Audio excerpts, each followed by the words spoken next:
Bam! Mr. Tarrou.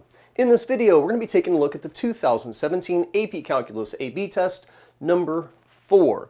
In the description, you'll find timestamps to jump ahead to each of the 3 parts. You'll find a link to apcentral.collegeboard.com where you can get download the entire PDF of all these questions, the PDF of the marking scheme, a PDF of the Master Grader's commentary, so you can prepare for your AP test.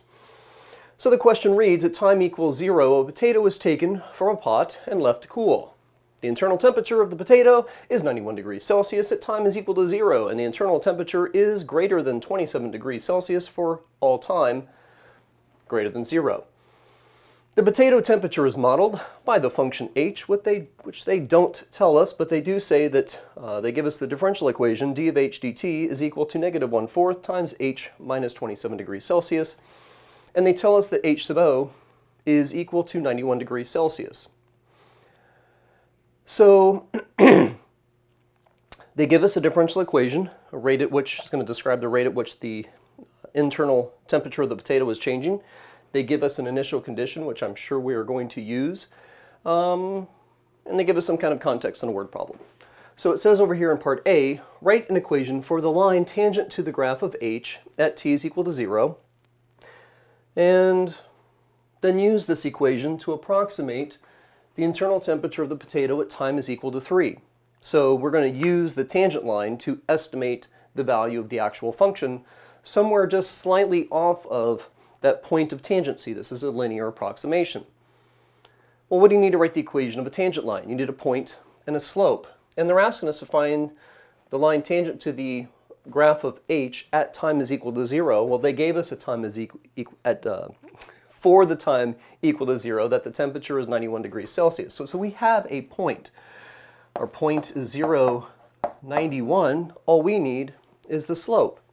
So dh dt for when the temperature, internal temperature, is equal to 91 is found by doing negative 1/4 times h minus 27.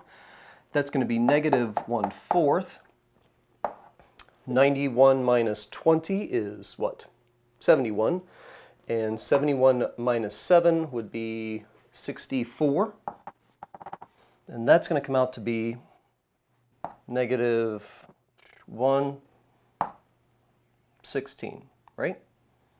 Yes. Negative 16 degrees Celsius per unit of time. It's kind of interesting that they don't tell us what this measure of time is. I'm double reading to make sure that I did not miss that. Oh, yes I did. T minutes. Did I not write that in my problem? Nope, I was trying to save some space to make it all fit and I forgot. So it's dropping at negative 16 degrees Celsius per minute when the initial temperature, or when the temperature of that internal temperature of that potato is 91 degrees Celsius. So the equation of our tangent line is y minus y sub 1 is equal to m, negative 16, times x minus x sub 1. Well, this was set up for when the time was equal to 0. So the equation of our tangent line is y is equal to negative 16 plus negative 16x plus 91. Okay, let me just make sure I didn't write something silly there. Okay, now we're going to go ahead and just, again, we have some kind of function which is dropping. I don't know if it's concave up or concave down yet. We're about to figure that out. We have this point of tangency at 0, 91, and then a little bit off of that point of tangency, when x is equal to 3, we're going to estimate the function's value, or the internal temperature of the potato, using the tangent line at x equals 3. So we're just going to find out that y of 3 is equal to negative 16 times 3 plus 91. And this is a non-calculator question, so we're looking at negative 30 and, well, 30 and 18, which is negative 48, plus 91. So we're looking at 90 minus 40 is 50. Now it's 51. Actually, let's do it this way. 90 minus 40 is 50.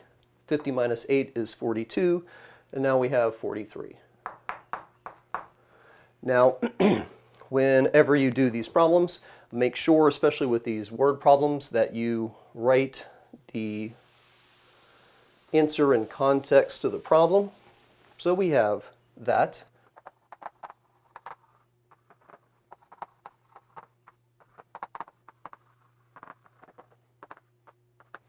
Okay. So we have the internal temperature of the potato at T equal 3 is approximately 43 degrees Celsius. And this is a model of the temperature, so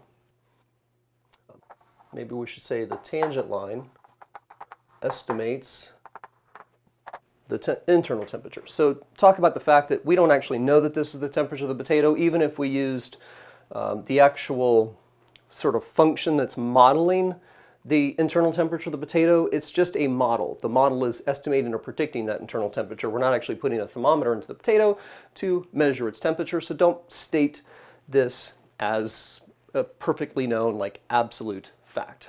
Part B coming up right now. Part B. We're going to use the second derivative to determine whether your answer in part A is an underestimate or an overestimate of the internal temperature of the potato at time 3. So remember how I said I wasn't sure what that function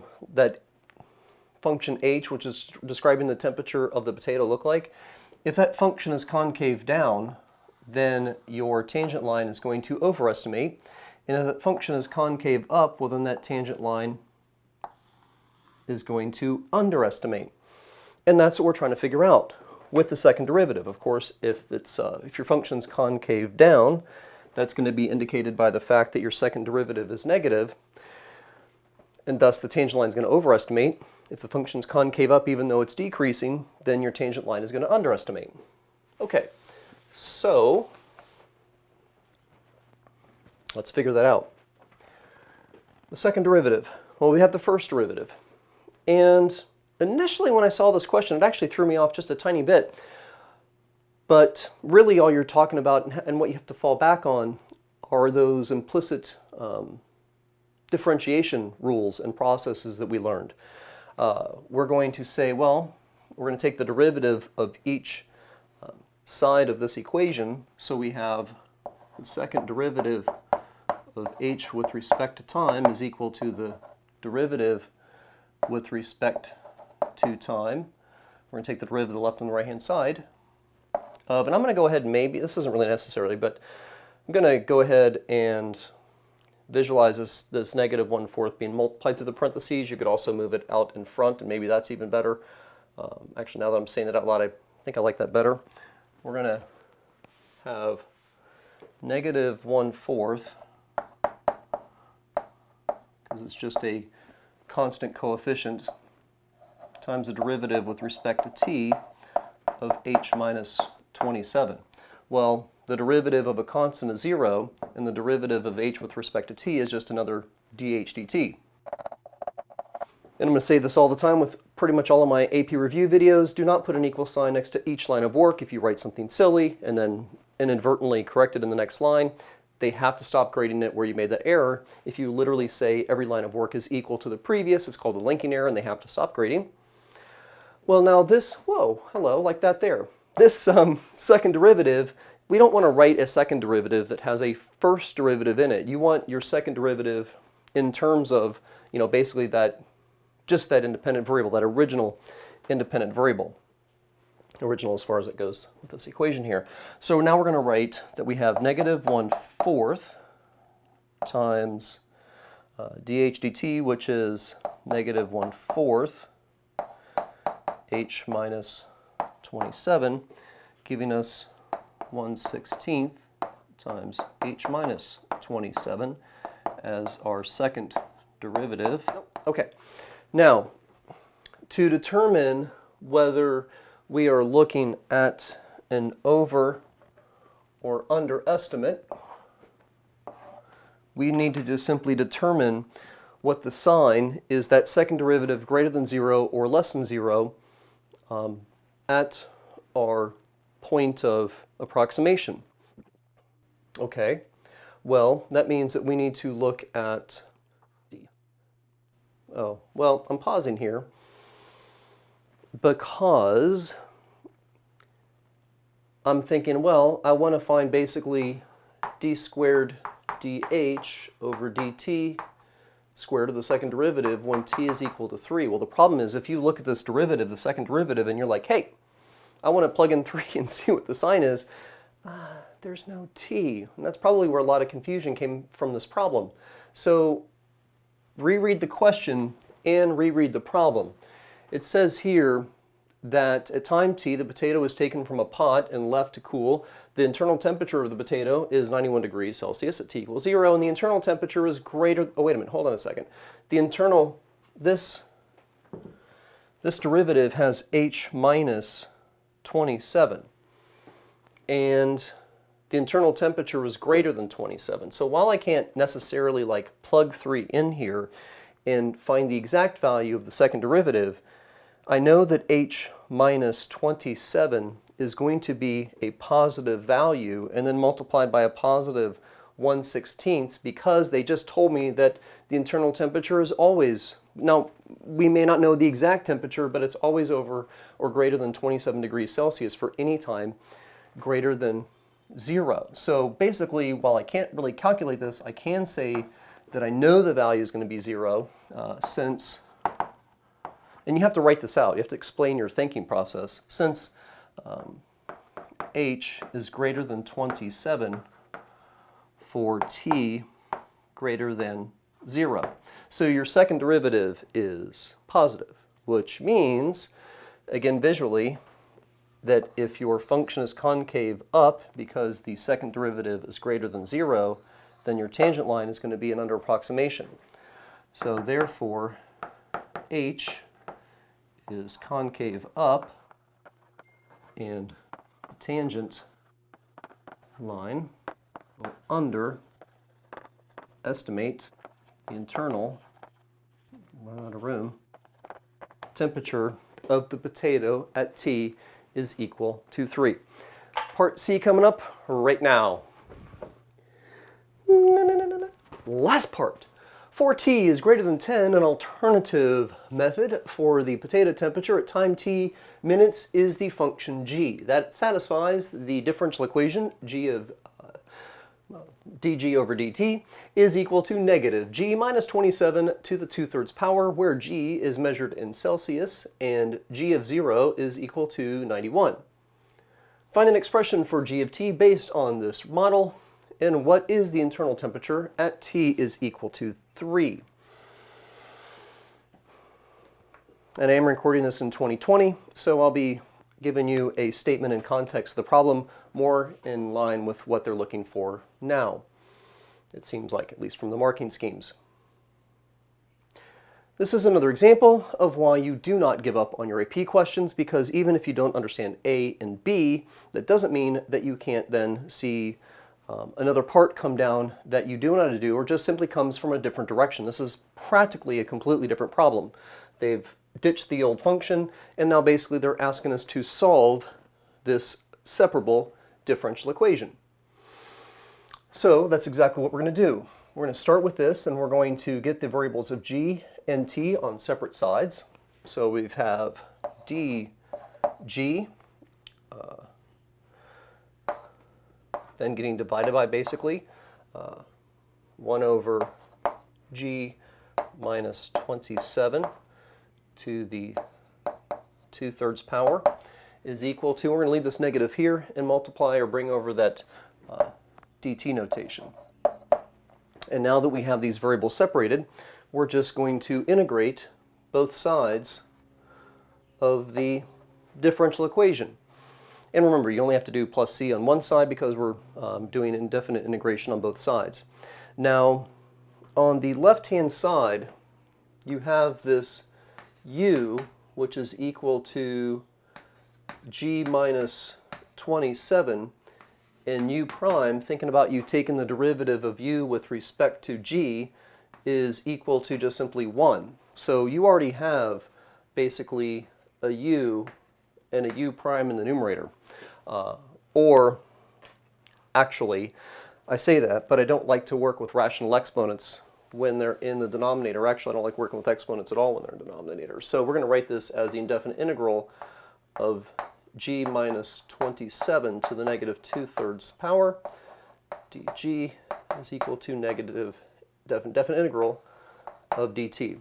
But the same point here. We have a u, which is, if you think about a u substitution, of g minus 27, because you have a function inside this exponent, and the derivative of g is simply 1. So we already have that u prime over u. And the integral, I said u prime, I said over 2. So inside this power of negative 2/3, we have that u, which is g to the negative 27, and our u prime, which is equal to 1. So the integral of u to the n power u prime is equal to u to that power raised by 1. So g minus 27, negative 2/3 plus 1 is 1/3, divided by that increased power is equal to, now on the right hand side, the integral of 1 with respect to t is just going to be t. So we have negative t plus c. And of course, dividing by 1/3 is the same as multiplying by 3. Okay, now, when you're solving separable differential equations, it's almost always going to be best for you to plug in your known information as soon as you get finished with the integration to solve for that unknown of c. And we have that right here. We have our known information, once again, that when t is equal to 0, g is equal to 91. Okay, so what do we have here? We've got that 3 times, that was what, 64, I mean, excuse me. So we have 3 times 64, the cube root, basically, of 64 is equal to c. Well, the cube root of 64 is 4, and 3 times 4 is 12.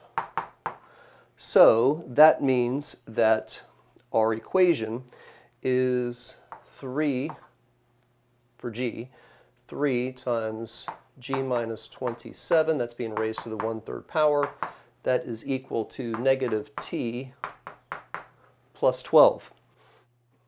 They said write an expression for g of t, so you're not going to be done until you've isolated g. So we're going to divide both sides by 3, cube both sides of this equation to get rid of that power of 1/3, and then add by 27. So we have g of t is equal to negative 1/3 t plus 4 cubed plus 27. And now we're going to estimate the internal temperature of that potato using this model at t is equal to 3.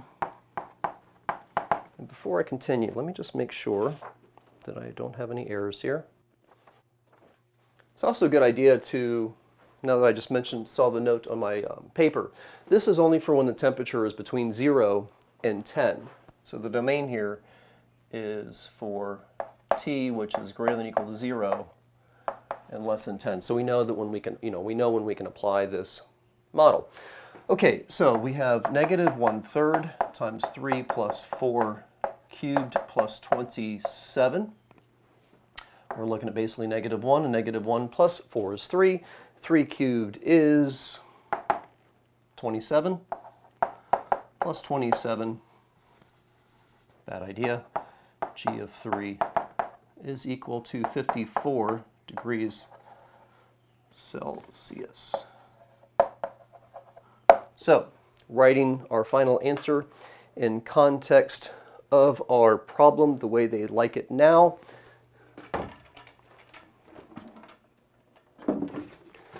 According to the model, we don't really know that this is the internal temperature of the potato at time is equal to 3. We've actually come up to, with what, 2 different approximations based on 2 different models. But according to the model g of t, the internal temperature of the potato at t is equal to 3 is 54 degrees Celsius. I'm Mr. True. Bam! Go do your homework.